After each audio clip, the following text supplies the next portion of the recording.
Вітаємо вас на українській телемережі «Контакт». Мене звати Марта Czurylowicz і я дуже рада, що проведу з вами наступну годину.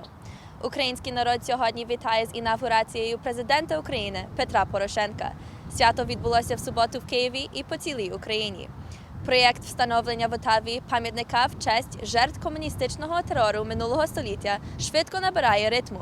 І в Торонті минулого тижня в присутності прем'єра-міністра Канади відбувся гала-банкет підтримки цього задуму. У сторінці Stay Ukrainian, My Friends Рон Когут поговорить з добродієм Борисом Городинським з приводу його щорічного українського фестивалю. Наші наймолодші кореспонденти Александра і Олександр сьогодні в розмові з цікавим гостем представлять нам важливий і цікавий єпархіальний проєкт для молоді. Після перерви новини з України.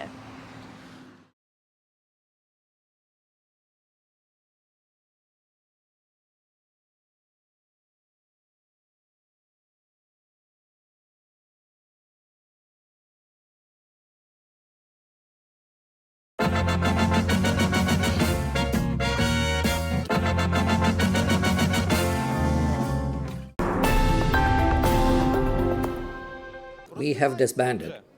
This is what the deputy head of the Ukrainian parliament, Verkhovna Rada, thinks about the current coalition, and adds that in reality a fragile parliamentary majority still exists, but as previous votings show, there's not much benefit there. The Verkhovna Rada does not represent current society, and so it needs to go. But we need to be honest about the governmental position to finish off the military activities in Donbass as soon as possible. The first task of the new president is to set parliamentary elections. This is what members of parliament said back in March. This is indeed what the head of parliament said himself. But now the deputies are singing a different story. They name 3 reasons based on which the president can't dissolve parliament. First is if there is no coalition in 30 days. Second, if during this same period Verkhovna Rada ceases to function. And the last one, if in 60 days the Rada doesn't create a new government. Deputies could help out the president and leave the coalition, but it seems they are not in a hurry to do so. The coalition exists, the list is published, and we'll see what happens next. If they wish to find reasons to set an early election, this is a very obvious possibility. But I'm very sure, based on what is happening in the streets, people are interested in other issues. There is also room here for rumors. From early morning, a Rada rumor has it that the Klitschko party, Udar, is leaving the coalition. But Member of Parliament Yuri Derevyanko says journalists twisted his words. This is disinformation and manipulation of information, so I want to straighten this out. It seems that because I do not belong to any party and thus have good relationships with all parties, as well as with Udar and Batkivshchina, that someone just wants to quarrel. Members of Parliament agree that Parliament should be dissolved, but not now. Firstly, they should adopt a new law on elections. There are various ideas of what it should look like. As the ruling parties indicate, there should be no majority system, because in regions where there is war taking place, it's impossible to open polling stations. So more than 30 constituencies would be left without representation. Our position is clear. In this current situation and in this situation of total political corruption that was used during the times of the majority system, it's necessary to go back to proportional elections. We should consider the wishes of the Venetian Commission that expressed concern about those draft laws that were adopted. First of all, obviously, the election law. There are 4 such draft laws. If the working group will be formed during the next session week, then in 7 more days the law could be adopted. For the first time in 2 months, people gathered again on Maidan, the central square in Kyiv, on June 1st. Vitaly Klitschko, the leading candidate for mayor of Kyiv, was also there. We have to do all we can to speed up changes in our country, for government to be reorganized as soon as possible, for reforms to happen as soon as possible. Though there are different thoughts about Maidan's continued role, the majority agrees that it should stand at least until the parliamentary elections. Surely Maidan is needed, because our politicians, they already have forgotten about Maidan.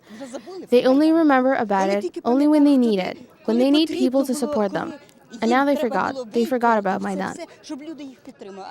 I want to say that Maidan is not just Maidan. It's the symbol of the new Ukrainian nation, and Maidan is forever. We need to remember it, But all the people and politicians need to think now how to make this Maidan stronger, more modern, for people to just to come here every Sunday, to communicate, to solve issues, share their ideas.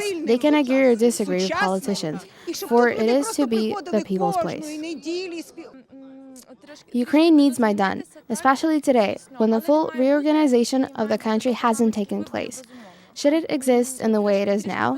Well, I think it needs to be reformed. It must be a real public center, where public life is formed, the cultural life.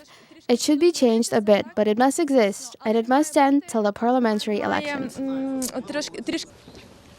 The 218 United Logistics Center that provides the military forces of Ukraine with ammunition and provisions is located in Kharkiv.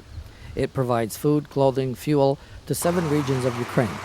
From the moment the anti-terrorist operation was started in eastern Ukraine, military units are working there 24/7 and have already provided more than 200 tons of necessary provisions and ammunition, including bulletproof vests, helmets, tents, and MREs. We won't eat it, at least we'll see it. We can look what is inside. It's breakfast. Jurij Klufas, the military unit commander, shows the MREs that were made in Ukraine. Porridge, meat, tea, coffee, and even honey. This is designed to cover all the meals of the day, breakfast, dinner, and supper. It was created specifically for soldiers who are serving in the anti-terrorist operation zone and, according to Sereda, received much positive feedback in the last 2 months. It's tasty, nutritious, and really nobody wants to eat those American MREs, believe me. Only these MREs, judging by feedback from military units. And how does it differ from American dry rations? It is ours. It's our products that we are used to, and our body digests them normally. 26,000 MREs were already transported. Unit leaders request it for their soldiers almost every day. Next on the list are bulletproof vests. No French ones left, so now they'd send the Ukrainian ones. They say they already sent out 2,000 and people still ask for more. At the moment, all bulletproof vests have been sent to military units according to their requests. Bulletproof vests are our top priority. We distribute them right away. Do they still need more of them? The logistics center also sends out tents for every 10 soldiers. The other car is loaded with sleeping bags and also made in Ukraine. Soldiers that are in the ATO zone now, they have these sleeping bags, all of them. Yes, we are providing this kind of sleeping bag. In the center, work goes on without days off. Shipping is going on here day and night. Delivery men say they drove over 145,000 kilometers already. Most of the times, it's in Donetsk and Luhansk. And here's an interesting ethnic cleansing story from Crimea. At a graduation ceremony in Yalta last week, students decided to sing the Ukrainian national anthem over the Russian one.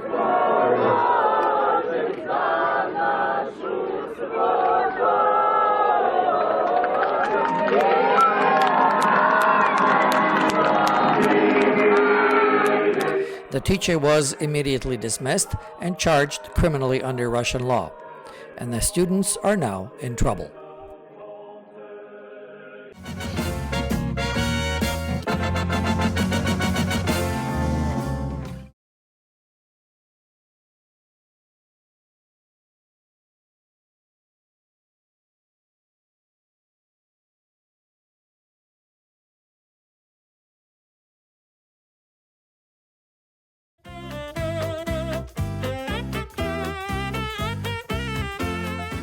Маємо нагоду поговорити із міністром канадського парламенту, пана Криса Alexandra, на тему важливості цього проєкту. Mr. Alexander, Minister, thank you very much for being with us and for your time. Maybe tell us a little bit about the significance of this event this evening. Well, it's significant that we're honoring the victims of communism, making this tribute to liberty in Canada and at this time. Why is it significant that we do it in Canada and in Toronto? Because so many of us were victims of communism in one way or another around the world. That was one of the motive forces behind immigration to Canada in the 20th century, even into this century, to the extent that there are still regimes that take their inspiration from Marxism, Leninism, from Lenin, Mao, Stalin, and the whole gang. And so one might well ask, why didn't this happen earlier? Too many people were willing to apologize for communism, to pretend it was a system that worked, to pretend that somehow it was legitimate and an alternative to market-based democracy. That's simply not true. And Canadians recognize that today. Our government recognizes it. What potential it robbed the world of, whole populations, by being an enforced ideology of repression for too long. So we're proud to be doing this in Canada. We're also proud to be doing it now because Vladimir Putin, while he's not a communist, He's definitely an heir to that system. He's an heir because, as I like to say, he embodies KGB values. And those were the hardcore values of repression, manipulation, fear that kept the Soviet Union together for too long and did untold harm in Ukraine, through the revolution, through the Civil War, through Holodomor, through the Second World War, where the Soviet Union started out as Hitler's ally. Absolutely. Let's not forget. Well, thank you very much. We're looking forward to a nice event. You may say that maybe it's kind of tardy or late, but look at the global situation today, it's very timely. So thank you very much and looking forward to the rest of the evening.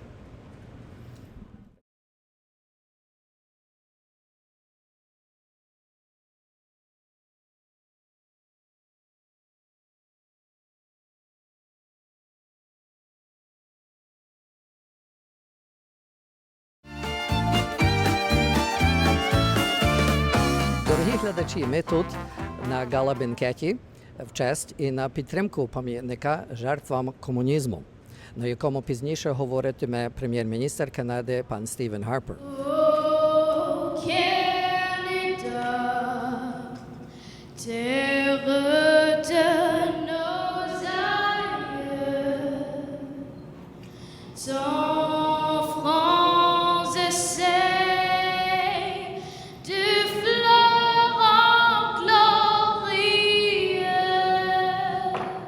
Сьогодні в Канаді живуть представники 28 народів, які були жертвами комуністичного терору в ХХ столітті.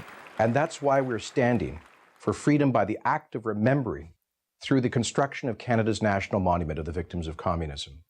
Всі вони тут сьогодні прибули підтримати важливий проєкт встановлення пам'ятника мільйонів жертв комунізму в столиці Канади в Отаві під проводом організації Tribute to Liberty. Would you please join me now in welcoming to the podium our Prime Minister, the Right Honourable Stephen Harper.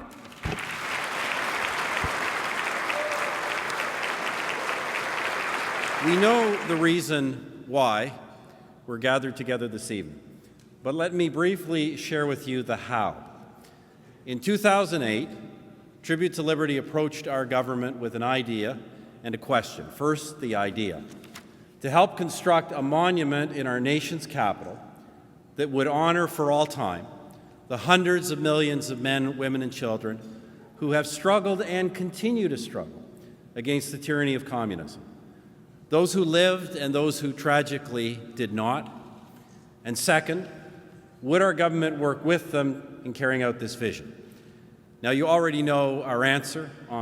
In 2010, in the speech from the throne, our government made known our strong and clear support for Tribute to Liberty's vision of a memorial to those who have suffered under communism. Let me take this opportunity to extend my gratitude to Tribute to Liberty, in particular to you, Board Chair Klimkovsky, to current Treasurer, past Chair Forsmanis, to the entire board, to all of the donors. The goal you have been working towards is important to Canadians past and present, but it is especially so for future generations, for they must be forever reminded, forever, that the freedom and peace they stand to inherit was earned through struggle and sacrifice and must always be cherished as a precious and unique thing. There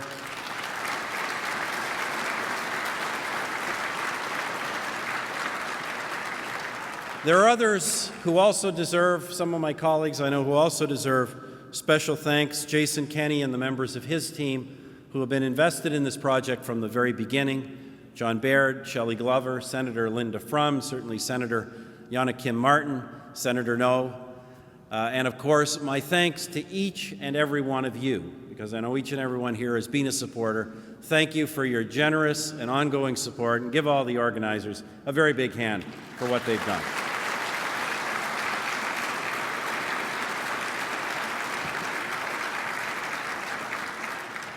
Now, friends, our work is nearly done. In fact, the jury will be selecting the winning monument design team in a matter of months.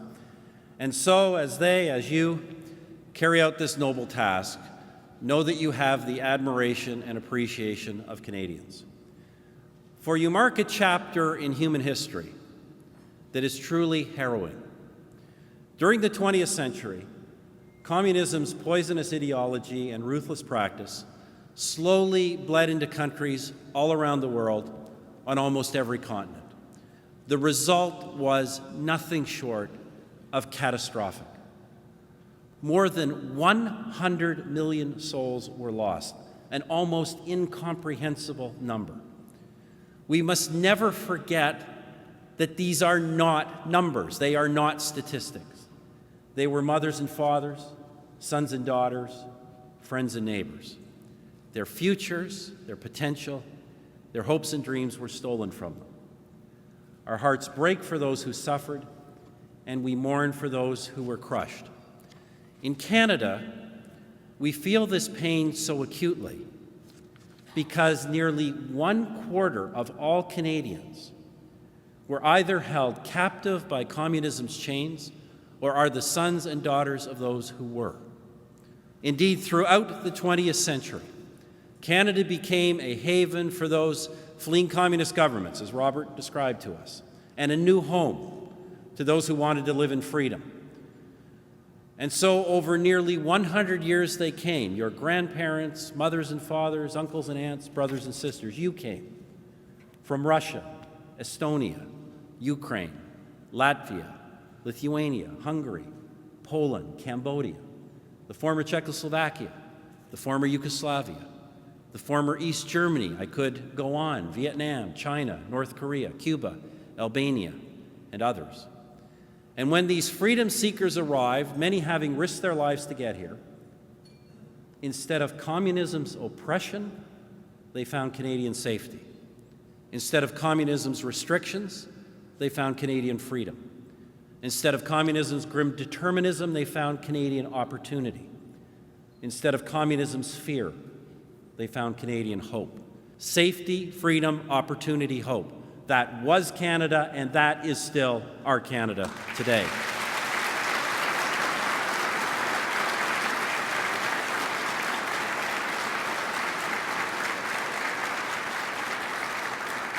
Now, since arriving here, once again, I love the story Robert told us, but since arriving here, these men and women worked hard, they raised strong families, they've upheld and promoted Canadian values, and through their innumerable contributions from coast to coast to coast, they have helped make Canada a better country. And friends, just as Canada combated communism at home by serving as a safe haven for hundreds of thousands of immigrants and refugees, abroad, we vigorously defended freedom wherever it was threatened. Canadians know that the dangers and difficulties of the world do not go away simply by closing our eyes to them. And so with open eyes and a desire to do what is right and good, Canadians have led. During the Cold War, Canada was there on the frontier between East and West, between East and West Germany. During those challenging years of one of my predecessors, Prime Minister Brian Mulroney, stood shoulder to shoulder with the giants, Prime Minister Margaret Thatcher, President Ronald Reagan, and Pope now St. John Paul II until the Cold War was successfully and decisively concluded.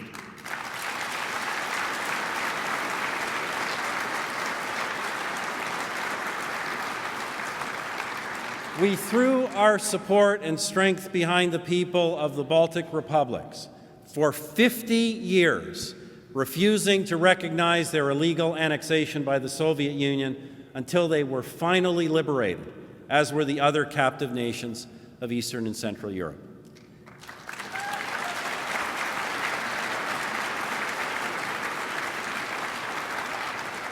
Canada was a refuge for tens of thousands of Chinese fleeing the horrors of the Cultural Revolution. We welcomed more than 60,000 Vietnamese refugees, the boat people, after the fall of Saigon, as has already been said, including our first member of the upper house of Vietnamese descent, Senator No.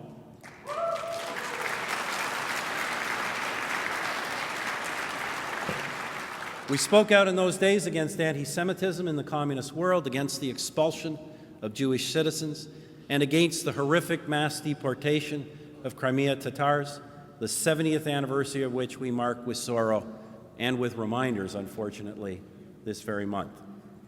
Canada offered shelter to the Czech writer Joseph Skorowski, and of course to the Soviet defector Igor Gouzenko, who gave the West one of the very first warnings of the dangers to come in the Cold War, and who actually lived just a few blocks south of Parliament Hill.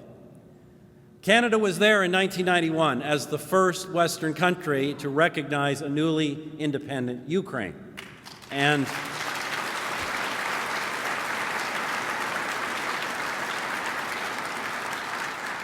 friends, Canada is still there for the people of Ukraine. En fait,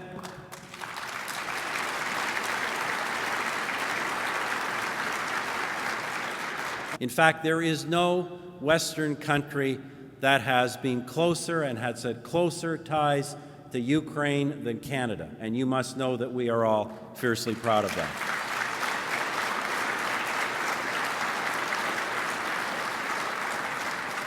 Since the late 19th century, we received with open arms hundreds of thousands of Ukrainian settlers.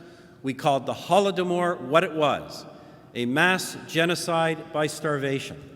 And in 2008, at the initiative of my colleague James Bazan, who's here tonight, we passed an act of Parliament declaring the fourth Saturday of November to be Holodomor Memorial Day in this country.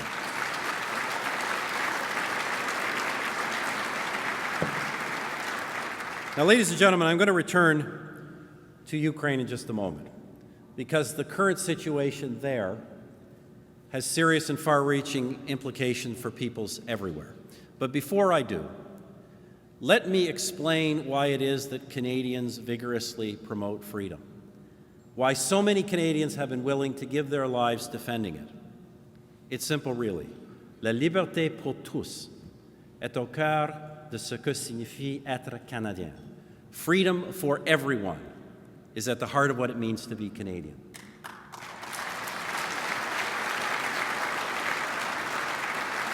Canadians have a long history of guarding our freedoms at home, and we have an equally proud history of defending freedom abroad. Another one of my predecessors, Prime Minister Saint-Laurent, who served in the early post-war years, put it well when he said, and I quote, "The vigor and liberty of our national way of life are the foundations for playing our role in the Cold War." A statement, I would add, that applies equally to virtually all of Canada's historic military engagements abroad.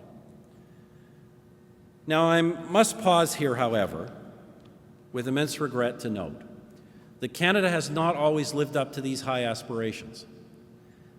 There have been times when we've fallen short, heeded the calls of those who preferred to see Canada sidelined, to see Canada serve as a neutral bystander instead of a principled actor, those who preached moral equivalency and who said that Canada should learn to accept totalitarian communism as just another option. They were the people who showed blindness to the unparalleled crimes of Maoism in China, indifference in the face of the communist coup against Poland's solidarity in 1981, and who pushed the so-called peace initiative of 1984, not long before the Warsaw Pact collapsed. Friends, our government has learned from the past, and we have used these Canadian examples and experiences, both proud and shameful, to guide our present actions and shape our foreign policies. Today, our foreign policies are informed by our highest values. Canada defends and promotes the basic freedoms that are crucial to maintaining human society, and we oppose those everywhere who threaten those values.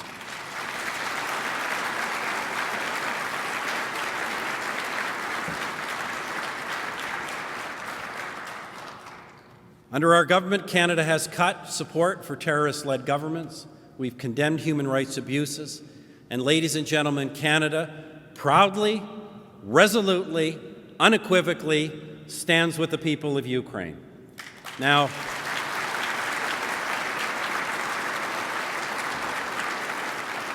I was told, I just want to add something. I was told a couple of weeks ago that Mr. Putin made some comments. Said he didn't understand why Harper in Canada cared so much about Ukraine. It's a long way away, he says. The fact that he doesn't get it tells you there's a problem. Freedom, democracy, justice, that's what it's all about for the people of Ukraine.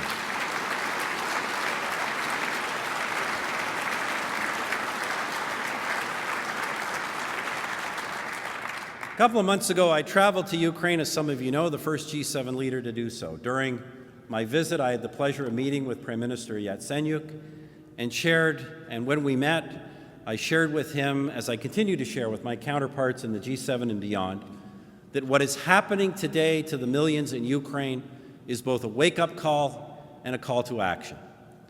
Over the last several months, indeed years, the world has watched as President Putin has grown more comfortable with confrontation.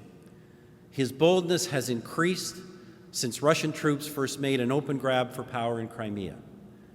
The impact of the Putin regime's expansionism and militarism extends beyond Ukraine. It threatens the security of our Eastern European allies and, by extension, the stability and security of the world. Now, friends, I cannot predict what these next few months or years hold for Ukraine, for Europe, or for Canada. But I do know this. Canadians have always supported freedom and democracy for all people, and we will not hold back that support now from the people of Ukraine.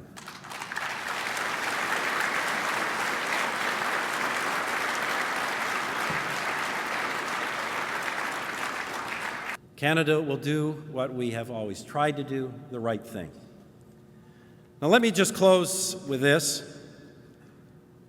Pope, now Saint, John Paul II, referred to the 20th century as a century of tears. And for countless tens of millions of people, he was right. In the course of that century, its great evils, militarism, fascism, and communism, snuffed out the lights and the lives of freedom, democracy, and justice.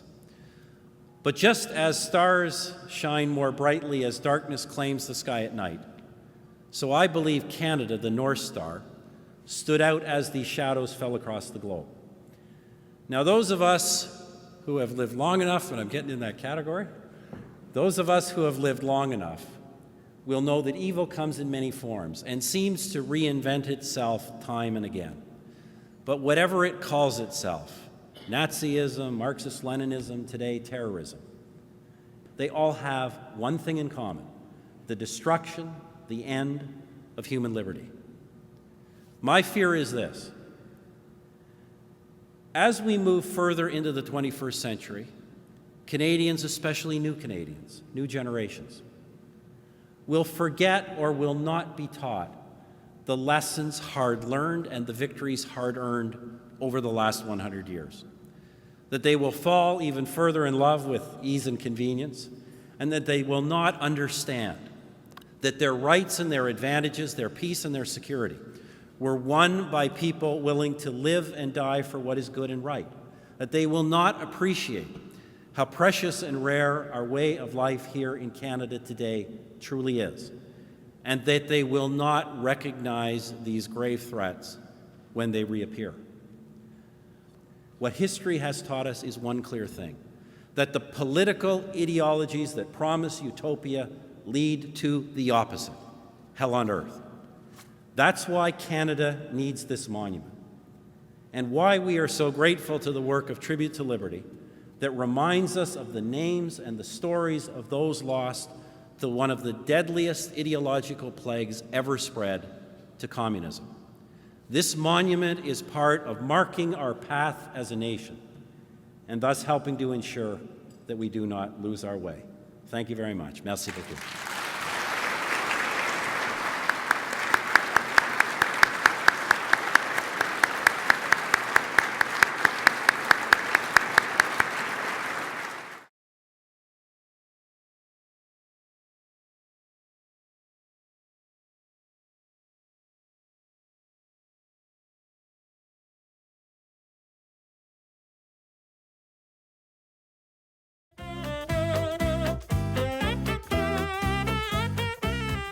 Наші наймолодші кореспонденти Олександра і Олександр сьогодні в розмові з цікавим гостем представлять нам важливий і цікавий єпархіальний проєкт для молоді.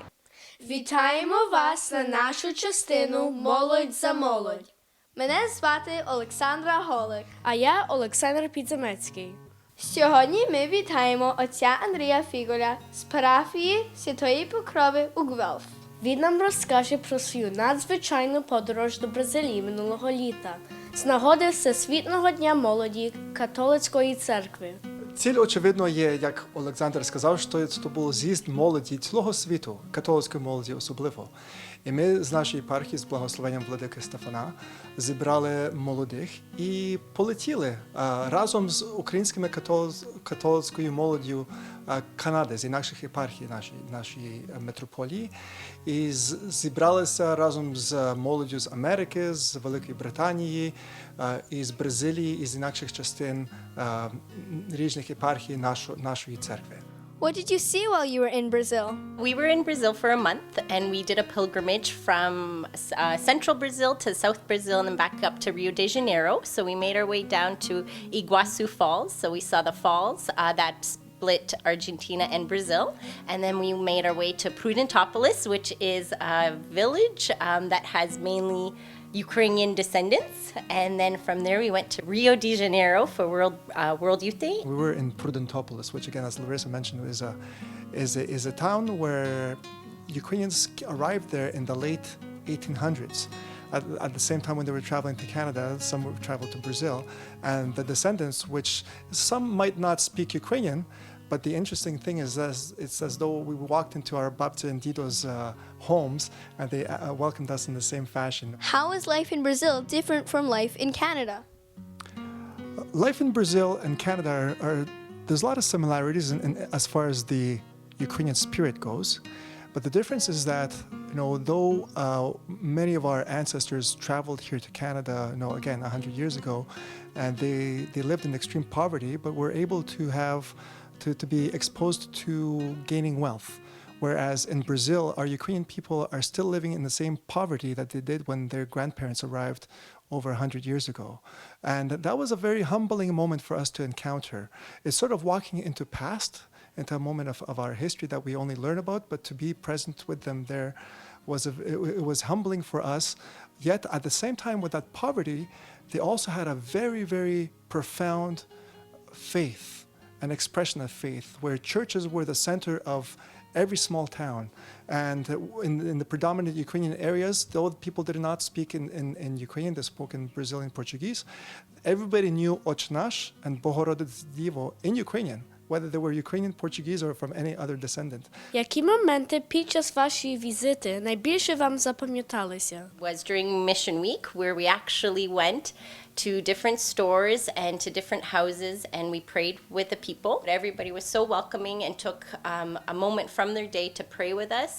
And my second memorable moment would be on Copacabana Beach when we slept over for the Sunday vigil, or Sunday Mass, I should say, and the sun was rising above Sugarloaf Mountain, and then the Pope coming in to millions of people on the beach and to be a part of that. And it was just incredible to be around millions of young adults who were celebrating and embracing their Catholic faith. Чи зараз планують якісь інші з'їзди чи події для католицької молоді? В нашій єпархії вже останні кілька років мали з'їзд, називається «Вставай», по-англійськи «Arise». В середині літа буде з'їзд всієї молоді нашої митрополії канадської, називається «Єдність» або «Unity». І так само за кілька років, якщо кілька років діється цей з'їзд молоді, світовий з'їзд молоді, World Youth Day, наступний буде в Кракові, в Польщі. І ми вже контактуємося між єпархіями, щоб зорганізувати молодь, щоб і туди поїхати також. Rise will be happening June 20th to the 22nd, and we're going to be meeting at St. Joseph's Parish in Oakville, and then we're going to be making our way to Ancaster, and then the following day, on the Saturday, we'll be going to the Guelph Parish, Father Andres Parish, and then the parish in Kitchener, and then make our way back to Ancaster for David Pust on the Sunday. And then Unity will be happening August 14th to the 17th in Camrose, Alberta. So and that's for young adults 18 to 35 and arises for youth who are in grade 8 to grade 12. Дуже дякуємо вам, отче Андрію і Ларисо, за ваш час і за всю інформацію. За частину «Молодь за молодь» я Олександра Holyk. А я Олександр Пidzamecky. З Богом!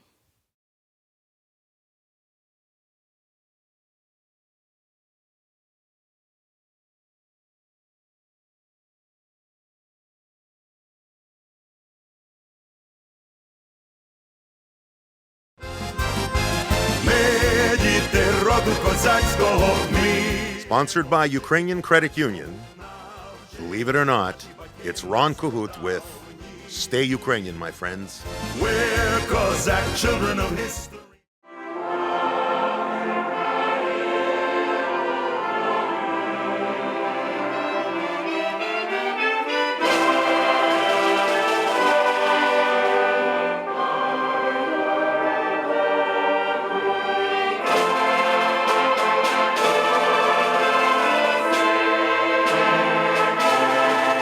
Time of year again when we're at Boris Horodinski's farm for the annual, it's becoming annual, it's this 4th year now? Well, actually, we've been having it for 15 years. It all started as our original Ukrainian church picnic up in Barrie. So it's around 15 years, Ron. It gets bigger and bigger and bigger. Bigger and bigger and better. More pigs on the roast, on the That's spit. it. We got to be able to feed everybody. We're standing by the ponds. Are fish in that pond? There's lots of fish in there. Seriously? What do you got in there? Mostly largemouth, some specks. Edible? Edible, very edible. Nice, clean water.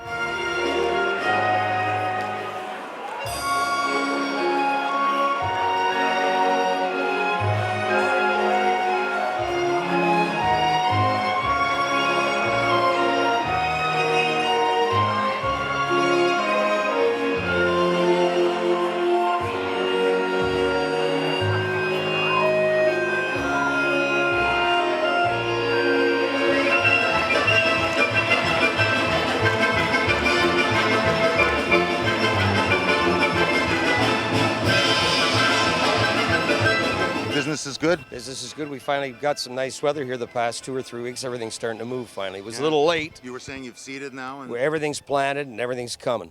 All we need now, we could use a rain over the next couple of days, but we finally got some heat.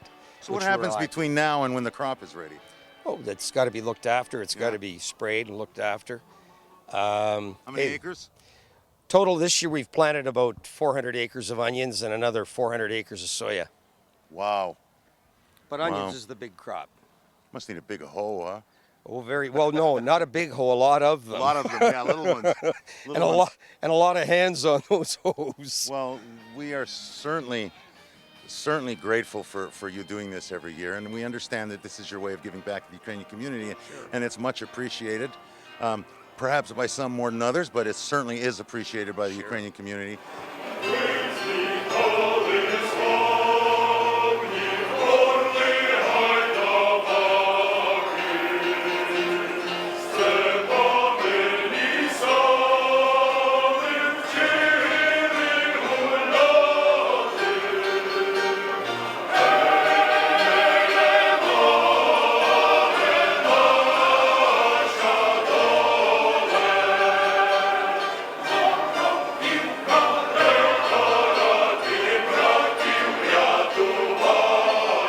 It's a lovely day of getting together, and God bless you for this. This is a wonderful thing that you do for us. We really enjoy doing it, Ron. It's something that I look forward to every year, right? To have a nice big Ukrainian get-together. Well, I'm telling you, that's called staying Ukrainian. That's what it is. And again, Boris, thank you very, very much.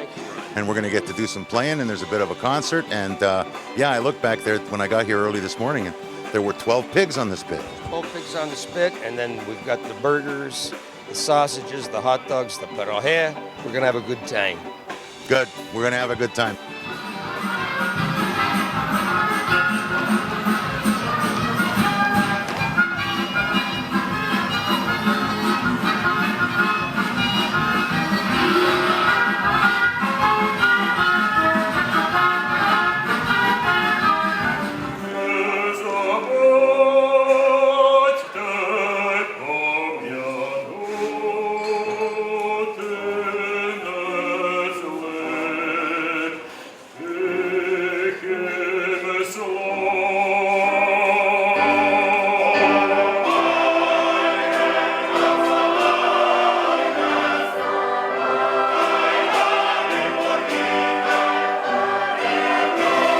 Stay Ukrainian, my friends, because Boris certainly does.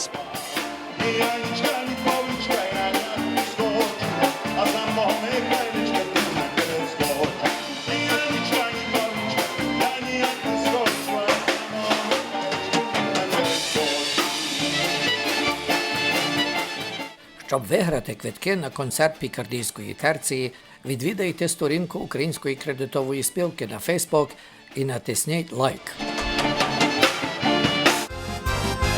Ми діти роду козацького, Sponsored by Ukrainian Credit Union.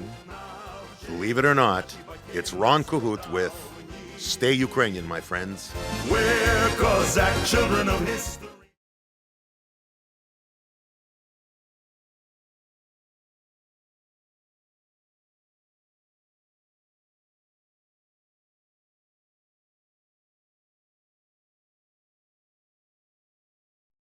Що коли йде спонсороване Formula Life?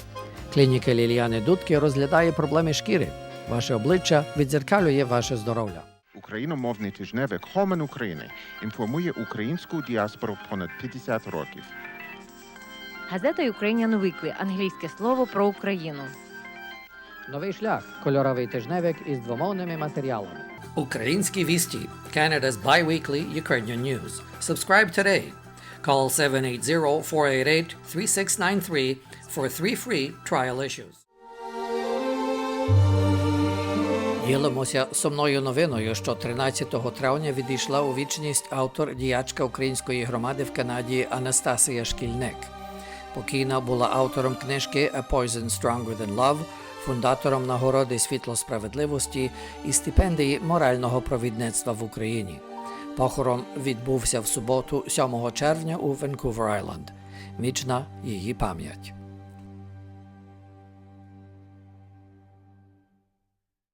Товариство українських колекціонерів Торонто влаштовує виставку поштової марки та коверти з нагоди 200-річчя від дня народження Тараса Шевченка. В неділю 8 червня у приміщенні імені Тараса Шевченка за адресою 482 Horner Avenue. Виставка буде відкрита від 11 рано до 5 вечора. Генеалогічна група Торонто запрошує вас на доповідь доктора Романа Багри в Інституті Святого Володимира за адресою 620 Spadina Avenue. Вівторок, 10 червня о годині 7:30 вечора. Повідомляємо вас, що 10 червня відбуватиметься фандрейзер під назвою Mythbusters – Busting Putin's Myths About Ukraine. Шоу розпочнеться о 6:30 вечора за адресою 240 Spark Street у ресторані Three Brewers. Ціна квитків $50 за особу. За подальшу інформацію телефонуйте до пані Наталії за номером, вказаним на вашому екрані. Його преосвященство, преосвященний Андрій, єпископ Східної єпархії Української православної церкви, запрошує всіх нас до культурного осередку при 1280 Dundas Street West в неділю 15 червня о годині 9 ранку на торжество Східної єпархії Української православної церкви в Канаді. Головний доповідач Христина Вейлер на тему Майдану і його наслідків. В програмі архієрейська свята літургія, обід, пікнік, різні ігри, вечірня ватра і співи. Запрошуємо вас на пам'ятний вечір з нагоди 70-річчя героїчної смерті Олега Канеби-Ольжича, що відбудеться 19 червня у філії УНО Торонто. Адреса 145 Evans Avenue. Просимо прибути до 7 години вечора. Вхід $10 за особу. Запрошуємо вас на ювілейний концерт пікардійської терції, що відбудеться в Монреалі 20 червня о 5 годині вечора. Адреса 405 Fairmount West в залі Українського національного об'єднання.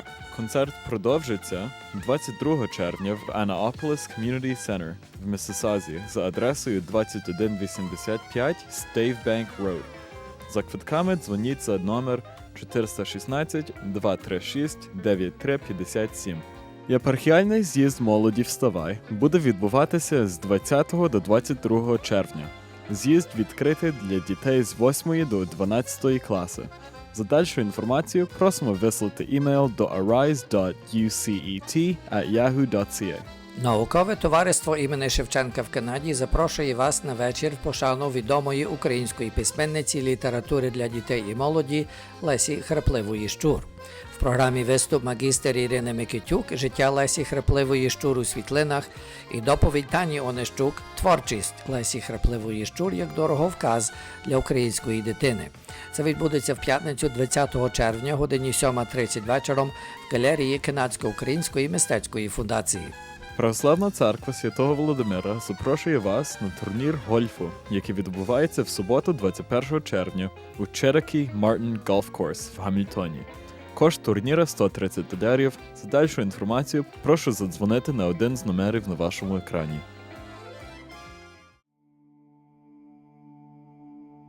United with Ukraine is an international human rights organization based in Ottawa, Canada, focused on ending the ongoing Russian military aggression against Ukraine and its illegal occupation of Crimea, and invites you to participate in the Boycott Putin Now campaign.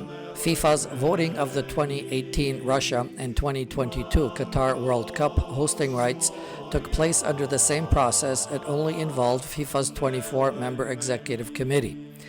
United with Ukraine firmly believes this voting process was tainted with corruption.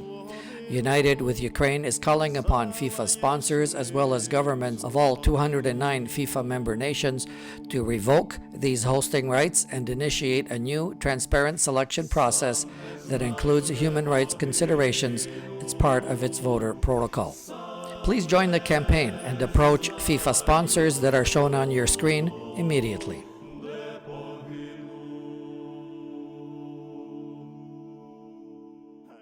Так закінчилася наша сьогоднішня передача. Дякуємо, що ви провели цю годину з нами. На другий тиждень розмова з головою єврейських громад України Йосифом Зисселсем, який пояснить свій погляд на політичний розвиток України і що він оповідав про Україну на зустрічі з провідниками єврейських громад Канади. До наступного тижня я Марта Czurylowicz. На все добре.